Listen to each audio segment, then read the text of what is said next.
could be wrong. But today we're going to start looking at quadratic formula. We'll finish it up tomorrow. But the quadratic formula, let's write this down. The quadratic formula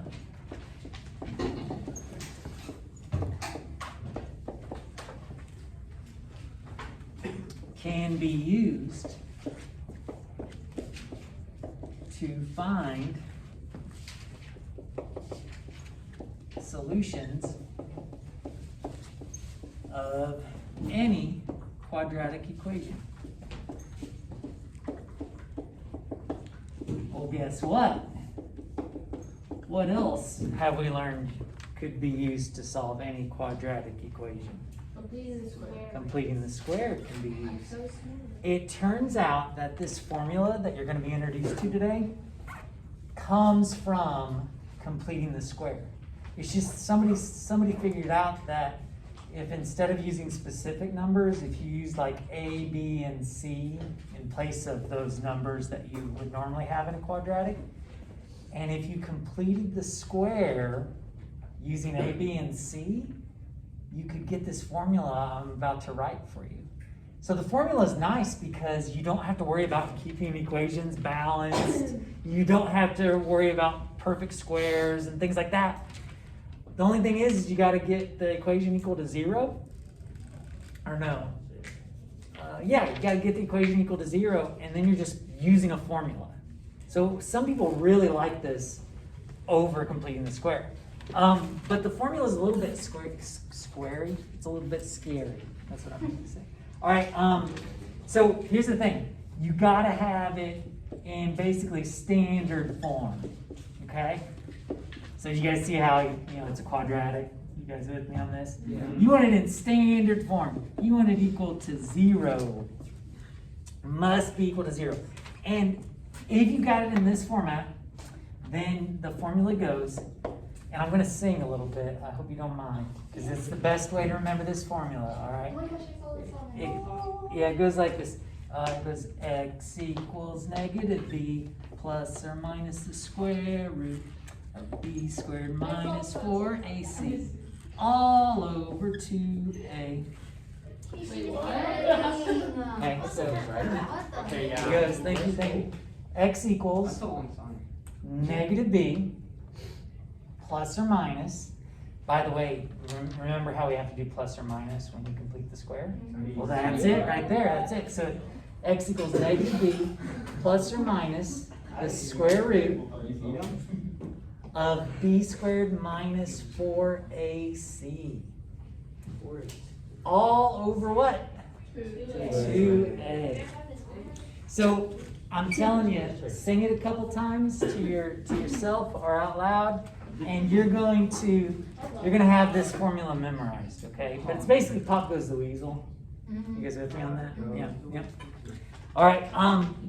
Now this formula looks pretty complicated, but once you got it memorized, you're gonna find out that probably the best way to do it is to kind of simplify. Think of it as 3 parts. You're going to have to figure out this part, and this part. And after you figure those out, usually you're going to want to go ahead and split it up into 2 things to simplify. Because you know how you got one where it's positive, one where it's negative. So that's what I want you to think about is you basically got like 3 regions. You're going to simplify those and then finally split it up. All right. I got another sentence here before we do an example if we got time. Often it is simpler to use square roots or factoring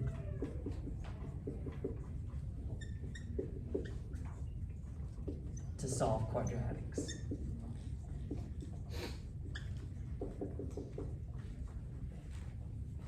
But you can't always use those.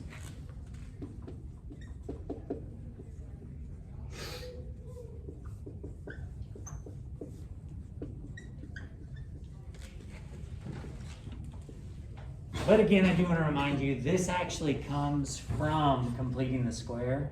And by the way, if you want to, what I'm basically talking about is you've got ax squared plus bx plus c equals 0.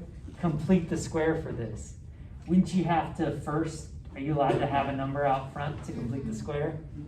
So you would have to divide the a over. And so it gets kind of complicated. So you divide everything by a, divide everything by a. And then at that point, wouldn't you have to like complete the square here? So you would cut this in half and then square it. And you'd have to add that on both sides, wouldn't you? Well, you can kind of see some things, right? Do you see some stuff starting to form? Mm-hmm. So what you can do is if you can continue doing this, it'll and then solve for x. It'll be this formula. It's pretty awesome. All right. So do you guys want to see this in action? Do we have time for one example? You think? Oh wait. So we have 5 minutes. Got 5 minutes. Let's do it.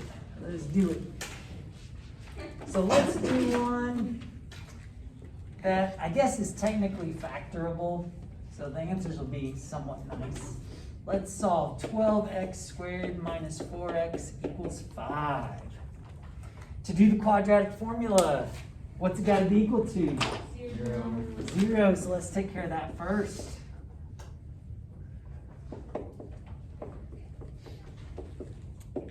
And what I'd like for you to do is, oh, and by the way, once it's equal to 0, you're ready, aren't you? Mm-hmm. You got to have things in order, though, because a goes with the x squared, b goes with the x, and c is the constant. So what I want you to do is go ahead and rewrite the formula. X equals negative b plus or minus the square root of b squared minus 4ac all over 2a. Write it a few times and you're going to get it, okay? You're going to memorize it. Yeah. Wait, so like, since it's negative 4, what, can we just put positive 4? Do we do negative parentheses negative 4? Oh, where are you talking about? Oh, like right Didn't here? you say to put that in? Yeah. So what I would suggest you do when you're first learning this is for your first step, just fill in everything just as you see it. For example, negative, write down the negative, but then what was b's value? Negative 4. Yeah, you can work ahead, but I don't recommend it. And then you just fill in the other stuff. Negative 4 again, right? But it's squared. Minus 4 times what's a? 12 times c. Negative 5. You see how I'm putting parentheses around everything? And now here's the thing. It's all over. Big fraction bar, right? All over 2 times 12. So at this point, this is where you can do a little bit in your head. What's the opposite of negative 4? 4. Down below here, what's 2 times 12? 24. But you might grab a calculator right now.